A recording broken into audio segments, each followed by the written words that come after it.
Hi, my name is Elizabeth Lopez, and I'm interested in the Idaho State University Speech Language Pathology Master's Online Program. I'm from Miami, Florida. However, I currently live in Burbank, California.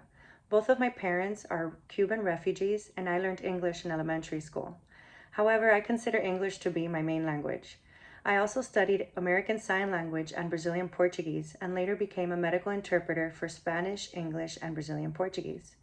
I believe that cultural communicative competence is very important in a healthcare setting. One of the reasons that I want to become a speech therapist is because I've seen speech therapy occur within my own family. My nephew had a very rare form of brain cancer called DIPG, where he also needed speech therapy.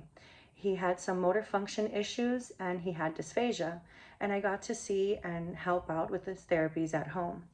My father also needed speech therapy because he had a cancer resection surgery in his sphenoid sinus, and this time he needed a tracheostomy tube and a G tube.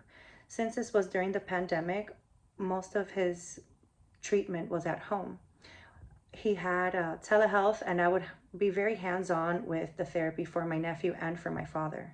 This was also during the pandemic, so I was doing online school. I was doing my undergrad online, and they were doing telehealth at home. I am currently a registered behavioral technician in the state of California, and I work at an ABA clinic with kiddos that receive speech therapy.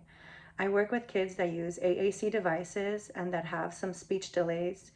I wish I could be more hands-on and help out more. However, I just do ABA, but I have found a new passion for speech with these kiddos.